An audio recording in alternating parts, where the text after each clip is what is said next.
نحمده ونصلي ونسلم على رسوله الكريم وعلى آله وصحبه أجمعين أما بعد فأعوذ بالله من الشيطان الرجيم بسم الله الرحمن الرحيم إن الله وملائكته يصلون على النبي يا أيها الذين آمنوا صلوا عليه وسلموا تسليما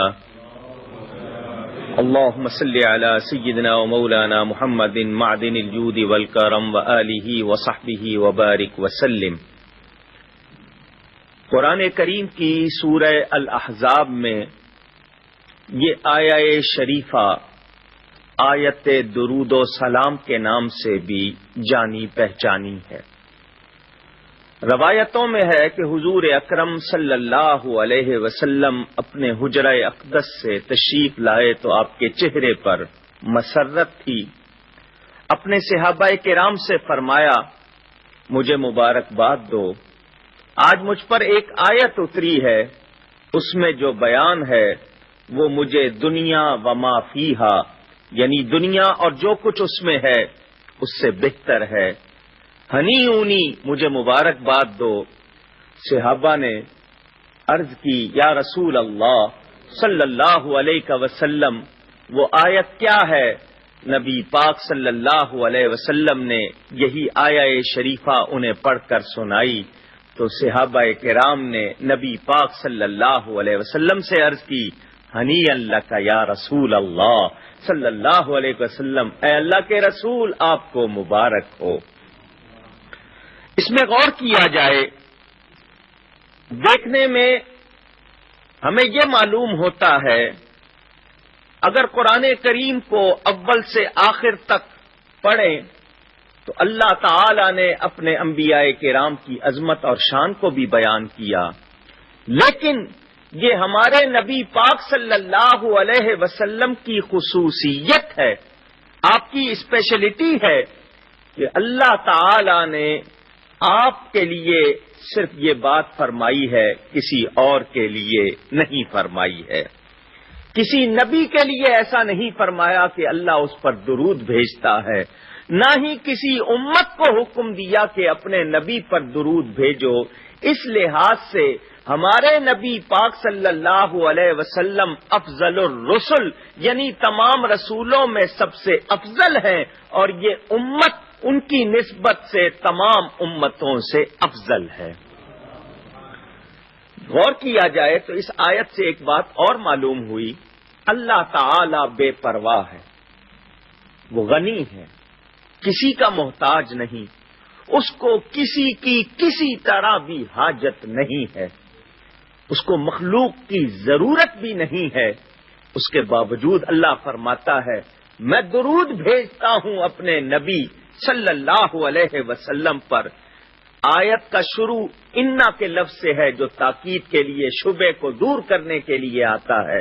یصلون مضارع کا صیغہ ہے جو دوام و استمرار کی بات بتاتا ہے۔ کیا مطلب کہ اللہ تعالی ایک مرتبہ نہیں، کسی خاص وقت نہیں، بلکہ ہمیشہ درود بھیجتا ہے۔ یہ کائنات نہیں تھی، اللہ تھا، یہ کائنات نہیں ہوگی، اللہ ہوگا۔ تو جب کچھ نہیں تھا اللہ کا فعل اللہ کے ساتھ ہے، جب کچھ نہیں تھا اللہ اس وقت بھی اپنے نبی پر درود بھیج رہا تھا، جب کچھ نہیں ہوگا تب بھی اللہ اپنے نبی پر درود بھیجے گا۔ اس لیے میں یہ کہہ سکتا ہوں کہ وہ وقت تو آ سکتا ہے کہ کوئی اللہ کو یاد کرنے والا نہ ہو، کیونکہ مخلوق کو فنا ہے، اللہ کو فنا نہیں، مگر وہ وقت نہیں آ سکتا کہ نبی پر درود بھیجنے والا کوئی نہ ہو، کیونکہ خالق خود درود بھیج رہا ہے۔ اندازہ کیجئے، ایک مسلمان اچھی طرح جانتا ہے کہ نماز اہم ترین عبادت ہے۔ اسلام کے ارکان کو دیکھیے تو روزہ، زکوٰۃ، حج اور جہاد جیسی اہم عبادات کا بیان جگہ جگہ قرآن میں ہوا ہے، مگر اللہ نے کہیں یہ نہیں فرمایا کہ نماز پڑھو میں بھی پڑھتا ہوں، یہ نہیں فرمایا روزہ رکھو میں بھی رکھتا ہوں، زکوٰۃ دو میں بھی دیتا ہوں، نہیں، بلکہ ایک حکم ہے درود شریف کا، فرمایا اے مومنو نبی پر درود بھیجو اس لیے کہ میں بھی بھیجتا ہوں۔ اس سے اندازہ کر لیجئے کہ نبی پاک صلی اللہ علیہ وسلم کو اللہ نے کیا شان عطا کی ہے۔ آدم علیہ السلام انسان اول، ان کی تعظیم کے لیے اللہ تعالی نے فرشتوں کو حکم دیا آدم کو سجدہ کرو، مگر اللہ اس میں خود شامل نہیں تھا، لیکن جب میرے نبی کی تعظیم کا مرحلہ آیا تو پہلے بیان فرمایا کہ میں خالق خود درود بھیجتا ہوں، میرے فرشتے درود بھیجتے ہیں، اے ایمان والو تم بھی نبی پر درود و سلام بھیجو۔ پہلے اپنا بیان فرمایا، پھر ملائکہ کا بیان فرمایا، اور یہ ایک حکم اہل الاحسان کو نہیں، اللہ نے یہ نہیں فرمایا اے احسان والو نبی پر درود بھیجو، یا ایھا الناس نہیں فرمایا کہ اے لوگوں درود بھیجو، یا ایھا الذین آمنوا فرمایا اے ایمان والو درود بھیجو۔ تو ان لوگوں کو جو اہل ایمان ہیں اپنے نصیب پر ناز کرنا چاہیے کہ اللہ نے انہیں اس کام کا حکم دیا جو کام اللہ خود کرتا ہے۔ یہ کتنی بڑی سعادت ہے۔ اگر کوئی مجھ سے پوچھے کہ سب سے بڑا وظیفہ کیا ہے، سب سے افضل حکم کیا ہے، تو یہی کہوں گا کہ وہ درود و سلام ہے۔ اللہ تعالی نے آسمانی اور زمینی مخلوق کو نبی کی ثنا پر جمع فرما دیا۔ آدم کو سجدہ ایک مرتبہ ہوا، لیکن نبی پر درود ہر وقت اور ہمیشہ ہو رہا ہے۔ بخاری نے حضرت ابو العالیہ کا قول کتاب التفسیر میں نقل کیا کہ اللہ کا درود بھیجنا اس کے معنی کیا ہیں، تو وہ فرماتے ہیں اللہ تعالی فرشتوں کے درمیان اپنے نبی پاک صلی اللہ علیہ وسلم کی تعریف فرماتا ہے، اور فرشتوں کا درود بھیجنا اس کے معنی یہ ہے کہ فرشتے نبی پاک صلی اللہ علیہ وسلم کی اس شان میں اضافہ اور برکت کی دعا کرتے ہیں۔ اور اس بات کو میں یوں عرض کروں کہ آپ کے ہاں بھی سمجھنے کے لیے بات ہے، فقیر اگر کوئی مانگنے والا گداگر بیگر آتا ہے تو وہ آپ کو دعا دیتا ہے سخی تیری خیر، تو وہ جو آپ کی دعا کر رہا ہے وہ اصل میں اپنی خیر چاہنے کے لیے کر رہا ہے، یعنی دعا لینے کے لیے دعا کر رہا ہے۔ تو فرشتوں کا نبی پاک پر درود بھیجنا، دعائے رحمت کرنا خود رحمت لینے کے لیے ہے، یعنی میرے نبی پاک وہ ہیں کہ حضور اللہ کے محتاج ہے، باقی ساری کائنات میرے نبی کی محتاج ہے۔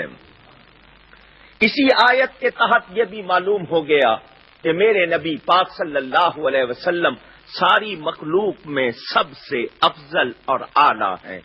امام راضی فرماتے ہیں تفسیر کبیر میں کہ اللہ تعالی نے خبر دی کہ اللہ تعالی درود بھیجتا ہے، فرشتے بھی درود بھیجتے ہیں، تو جب اللہ درود بھیجتا ہے تو پھر کسی اور کی تو ضرورت ہی نہیں رہتی، کیونکہ اللہ کا درود بھیجنا اس کے بعد یہ تصور بھی نہیں کیا جا سکتا کہ نبی پاک کو کسی اور کی حاجت ہو۔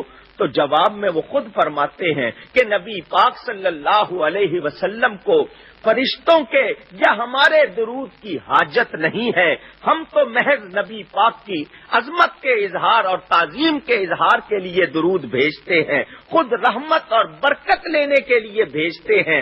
وہ اس بات کی دلیل دیتے ہیں کہ اللہ تعالی نے قرآن میں اپنا ذکر واجب فرمایا کہ اے لوگو اللہ کو یاد کرو، حالانکہ اگر اللہ کو کوئی یاد نہ کرے تو اللہ کی شان میں کوئی فرق نہیں آتا۔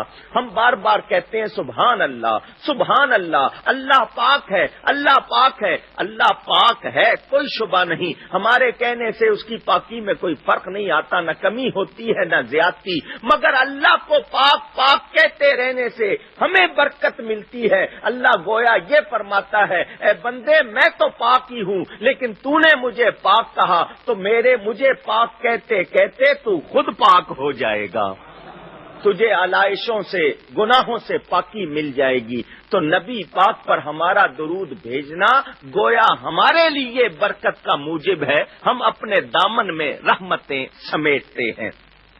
حضرت ابو طلحہ انصاری رضی اللہ تعالی عنہ راوی ہیں. راوی اسے کہتے ہیں جو سن کر یا دیکھ کر بیان کرے کہ نبی پاک صلی اللہ علیہ وسلم بڑے خوش صحابہ میں تشریف لائے اور فرمایا میرے صحابیوں خوشخبری ہے.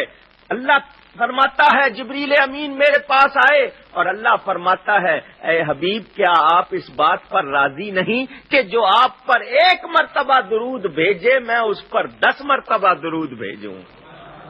اندازہ کیجئے کہ یہ ہمارا درود بھیجنا خود ہمارے لیے رحمتوں اور برکتوں کا موجب ہے. میں کسی شخص سے کہوں کہ تیرے نامہ اعمال میں ساری دنیا کی نیکیاں لکھی جائیں, تجھے یہ پسند ہے یا یہ پسند ہے کہ تجھ پر اللہ کا ایک سلام آ جائے, تجھ پر اللہ کی طرف سے 1 مرتبہ درود آ جائے, تو مومن یہی کہے گا کہ اسے اللہ کی طرف سے 1 مرتبہ رحمت مل جانا یہی بہت ہے. اندازہ کیجئے درود وہ نیکی ہے کہ ہم 1 مرتبہ درود بھیجتے ہیں, اللہ ہم پر 10 مرتبہ رحمت فرماتا ہے.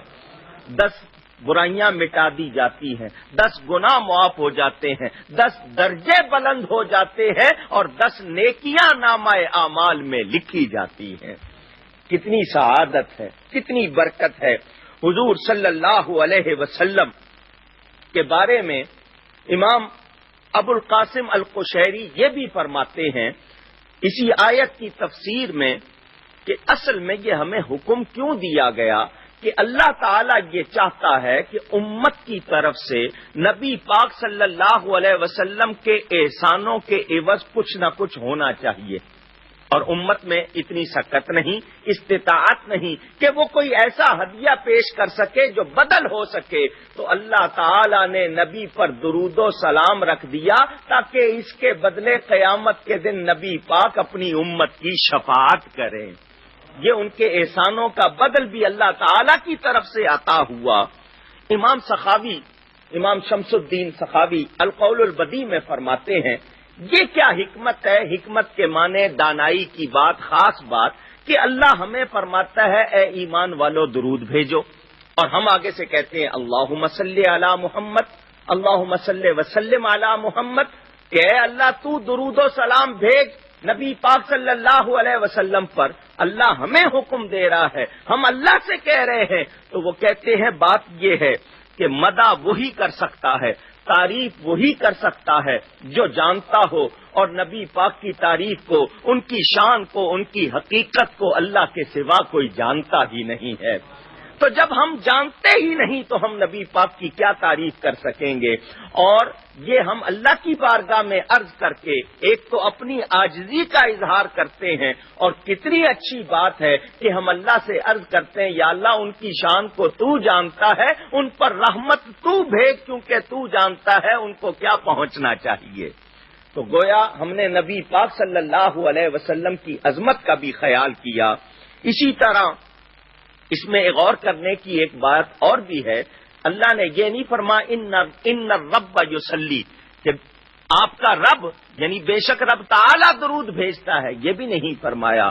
اللہ نے اپنا کوئی وصفی صفاتی نام بھی بیان نہیں فرمایا کہ کہیں کوئی یہ نہ کہے کہ نبی پاک پر جو رحمت اور درود پہنچ رہا ہے اس وصفی نام کی وجہ سے نہیں, اللہ کی ذات کا نام استعمال ہوا. اللہ یہ نام آیا تو اللہ کی صفات اللہ کی ذات سے جدا نہیں ہے, تو اللہ کی ذات ہے, اور آگے علن نبی ہے کہ نبی کا نام نہیں لیا, اس میں اللہ تعالی کی محبت کا اظہار ہے. تو اللہ تعالی جو تمام صفات والا ہے وہ درود بھیجتا ہے کس پر, عظمت والے نبی پر. باقی تمام کی نبوت نبی پاک کا صدقہ ہے, نبی پاک اصل ہیں, جڑ ہیں, بنیاد ہے. اگر وہ نہ ہوتے تو کوئی اور نبی بھی نہ ہوتا. تو اس میں نبی پاک کا اللہ سے خاص تعلق بھی ظاہر ہوا, اور اللہ تعالی کی نبی پاک سے خاص محبت کا بھی بیان ہوا ہے.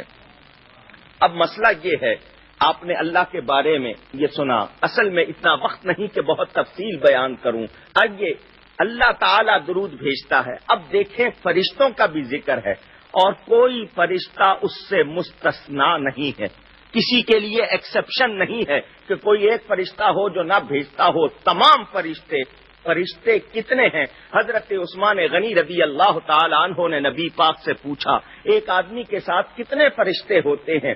نبی پاک صلی اللہ علیہ وسلم نے فرمایا 10 دن میں ہوتے ہیں، 10 رات میں ہوتے ہیں، ایک اس کے دائیں ہوتا ہے، ایک اس کے بائیں ہوتا ہے، 2 آگے پیچھے ہوتے ہیں، 2 ہونٹوں کے پاس ہوتے ہیں کہ جب بندہ درود پڑھتا ہے تو وہ اس کو محفوظ کر لیتے ہیں، 2 پہلوؤں پر ہوتے ہیں، ایک پیشانی پکڑے ہوئے ہوتا ہے کہ بندہ عاجزی کرتا ہے تو وہ فرشتہ اس بندے کو بلند کرتا ہے، اگر بندہ تکبر کرتا ہے تو وہ فرشتہ اس بندے کو نیچے دکھاتا ہے، اور 10واں وہ جو نیند کی حالت میں انسان کے منہ میں سانپ کو داخل ہونے سے روکتا ہے۔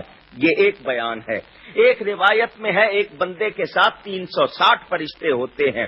مستدرک میں حدیث موجود ہے اللہ نے مخلوق کے 10 حصے کیے، 9 حصے فرشتے بنائے، 1 حصہ تمام مخلوق بنائی۔ حدیث معراج جس پر سب کا اتفاق ہے کہ 70,000 فرشتہ صبح بیت المعمور جو فرشتوں کا کعبہ ہے 7 آسمانوں سے اوپر، اور عین اسی کعبۃ اللہ کے اوپر بنا ہوا ہے، درمیان کی ساری فضا بھی کعبہ ہے، 70,000 صبح اس میں جاتا ہے، 70,000 شام اس کو جاتا ہے، اور جو اس میں ایک بار چلا جائے پھر قیامت تک اس کی باری نہیں آتی۔ اس سے اندازہ کر لیں فرشتوں کی تعداد کا۔ ترمذی میں حدیث ہے آسمان چرچرایا اور اسے چرچرانے کا حق ہے، اس میں 4 انگل ایسی جگہ نہیں ہے جس میں کوئی فرشتہ سجدہ نہ کر رہا ہو یا قیام نہ کر رہا ہو یا رکوع نہ کر رہا ہو، یعنی ساری فضا فرشتوں سے بھری ہوئی ہے۔ حضرت کعب کا بیان ہے کہ وہ ام المومنین سیدہ عائشہ صدیقہ رضی اللہ تعالی عنہا کے پاس پہنچے تو وہ ذکر فرما رہی تھی کہ 70,000 فرشتہ صبح نبی پاک کے روضے پر آتا ہے، 70,000 شام کو آتا ہے، جو ایک مرتبہ آ جاتا ہے پھر قیامت تک اس کی باری نہیں آتی۔ اس سے فرشتوں کی تعداد کا اندازہ کیجئے اور سنیں، آدمی کے منہ سے اللہ کا ذکر کرتے ہوئے جو منہ سے لفظ نکلتے ہیں ہر حرف سے ایک فرشتہ بنتا جاتا ہے۔ وہ فرشتے بنے وہ وہی ذکر کرتے ہیں جو وہ بندہ کر رہا ہے، اسی طرح ان کے منہوں سے جو حروف نکل رہے ہیں ان سے فرشتے، یہ سلسلہ آگے تک چلتا جاتا ہے۔ اگر انسان بشری قدورتوں سے پاک ہو جائے تو وہ ان تمام فرشتوں کو دیکھ لے کہ ساری فضا ان سے بھری ہوئی ہے۔ جواہر المعانی میں حضرت ابو العباس تیجانی کا ایک قول ہے، ذرا توجہ سے سنیے گا، عقلیں دنگ رہ جاتی ہیں۔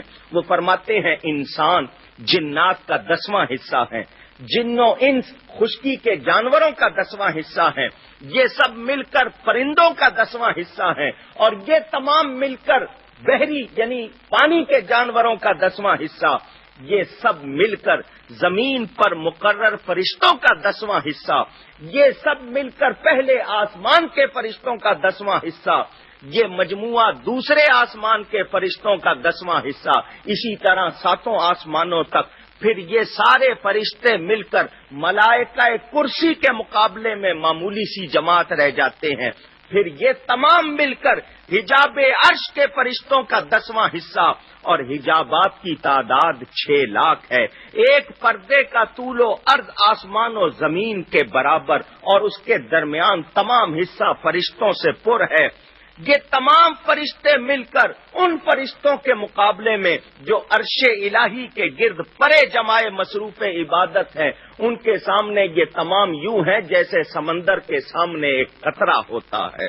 اللہ ہی شمار جانتا ہے ان کا کہ کتنے فرشتے ہیں، اور یہ بھی کہا گیا کہ عرش کے گردا گرد 70,000 صفیں ہیں فرشتوں کی، ان کے پیچھے 70,000 اور صفیں ہیں جو اگلوں کے کندھوں پر ہاتھ رکھ کر تسبیح میں مصروف ہیں، اور کمال کی بات یہ ہے کہ ہر فرشتے کی تسبیح مختلف ہے، الگ تسبیح پڑھ رہا ہے۔ تسبیح کے معنی اللہ کی پاکی بیان کرنا۔ ان کے پیچھے 1 لاکھ صفیں ہیں جو بائیں پر دایاں ہاتھ رکھے اللہ کی عبادت میں مشغول ہیں۔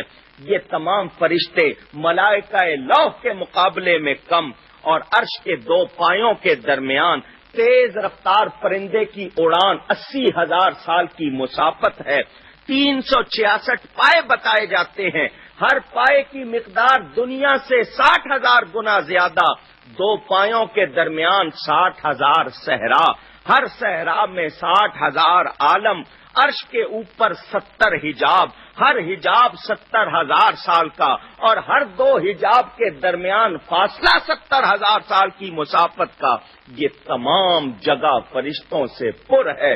کوئی مشین بھی ایسی نہیں نکلی جو ان کو شمار کر سکے، اللہ ہی اس تعداد کو جانتا ہے۔ اب محبت کی بات سن لیجئے، آپ نے فرشتوں کی تعداد کے بارے میں سنا، یہ تمام فرشتے اس شخص پر 10 مرتبہ درود بھیجتے ہیں جو نبی پاک پر 1 مرتبہ درود بھیجتا ہے صلی اللہ علیہ وآلہ وسلم۔ اندازہ کیجئے اس آدمی کی قسمت کا کہ وہ نبی پاک صلی اللہ علیہ وسلم پر 1 مرتبہ درود و سلام بھیج رہا ہے، اور کتنے فرشتے ہیں جو اس پر جواباً 10 مرتبہ درود و سلام بھیج رہے ہیں۔ اور اس کے بعد یہ کہا جائے کہ جو شخص نبی پر درود و سلام نہیں بھیجتا یقیناً وہ غفلت میں ہے، وہ بد نصیب کہلائے گا۔ نصیب والا وہی ہے جو اپنے آپ کو اس شغل میں مشغول رکھے۔ اب حکم دیکھیے آیت میں، یا ایھا الذین آمنو، اے ایمان والو۔ یہ بھی امت مصطفیٰ کی عظمت ہے کہ ان کو آمنو کے لفظ سے پکارا گیا، ورنہ پہلے نبیوں کی قوم کو یا قوم یا ان کا جو بھی نام لیا گیا، یہاں ہم کو اہل ایمان کہا گیا ہے۔ اللہ تعالی حکم دے رہا، صلو علیہ وسلموا تسلیما، درود بھیجو ان پر، سلام بھیجو۔ سلام بھیجنا سلمو کے ساتھ تسلیمہ ہے، تاکہ کوئی یہ نہ سمجھے کہ صرف درود بھیجنا ہے، نہیں، خوب سلام بھیجنا ہے۔ اور یہ سلام نہ بھیجا جائے تو درود مکمل نہیں ہوتا، اس لیے جو بھی درود بھیجا جائے اس میں سلام کا ہونا ضروری ہے۔ اور سلام کس کو کیا جاتا ہے؟ سلام کے لیے یہ قانون ہے کہ سلام اس کو کرنا ہے جو سلام سنے اور سن کر جواب دے سکے۔ ساری دنیا نبی کو سلام کر رہی ہے، اللہ کی عطا سے نبی پاک سب کا سلام سنتے بھی ہیں، سن کر جواب بھی دیتے ہیں۔ یہ درود شریف کیا ہے؟ یہ درود شریف کیا ہے؟ حضرت آدم علیہ السلام کی بائیں پسلی سے اللہ تعالیٰ نے ان کے جوڑ حضرت حوا کو پیدا کیا۔ حضرت حوا کو دیکھ کر حضرت آدم نے اللہ سے عرض کی، یا اللہ یہ میرے ساتھ جو ہے کیا میں اسے چھو سکتا ہوں؟ تو نے اسے میرا جوڑ بنایا ہے، میں اسے ہاتھ لگا سکتا ہوں؟ اللہ نے فرمایا پہلے اس کا مہر ادا کرو۔ حضرت آدم عرض کرتے ہیں، یا اللہ اس کا مہر کیا ہے؟ تو اے خواتین اسلام ذرا آپ بھی سنیں، اپنی عظمت کو سنیں۔ اللہ نے حضرت آدم سے فرمایا میرے نبی پر 20 مرتبہ درود و سلام بھیجو، یہی حوا کا مہر ہے۔ نسل انسانی درود شریف کی برکت سے ہے۔ حضرت علی فرماتے ہیں، ذرا توجہ سے حضرت علی کا یہ بیان سنیں، فرماتے ہیں جس طرح پانی آگ کو مٹاتا ہے اسی طرح درود گناہوں کو مٹا دیتا ہے۔ حضور صلی اللہ علیہ وسلم نے فرمایا اللہ نے ایک فرشتہ میری قبر پر مقرر کیا ہوا ہے جس کو یہ طاقت دی ہے کہ وہ تمام مخلوق کی آواز سنتا ہے اور اس کو سمجھتا ہے۔ جو کوئی شخص مجھ پر درود بھیجتا ہے یہ فرشتہ اس شخص کا بھی اور اس کے باپ کا نام لے کر اس کا درود مجھ تک پہنچاتا ہے۔ ہم لوگ کتنے خوش نصیب ہیں کہ جب نبی پاک صلی اللہ علیہ وسلم پر درود بھیجتے ہیں ہمارا نام وہاں لیا جاتا ہے، اس بارگاہ میں ہمارا نام پکارا جانا یہ کوئی معمولی سعادت نہیں ہے۔ قیامت میں ایک مومن کی نیکیاں کم ہوں گی، وہ بڑا پریشان ہوگا۔ ایک طرف سے ایک ہستی آئے گی اور ایک کاغذ کا چھوٹا سا ٹکڑا پلڑے میں ڈال دے گی نیکیوں کے، نیکیوں کا وزن بھاری ہو جائے گا۔ وہ شخص پوچھے گا کہ آپ کون ہیں اور آپ نے یہ مہربانی جو مجھ پر کی ہے یہ کیا ہے، اس کاغذ میں کیا ہے؟ نبی پاک صلی اللہ علیہ وسلم فرمائیں گے میں تیرا نبی ہوں اور یہ تیرا وہ درود ہے جو تو مجھ پر بھیجا کرتا تھا۔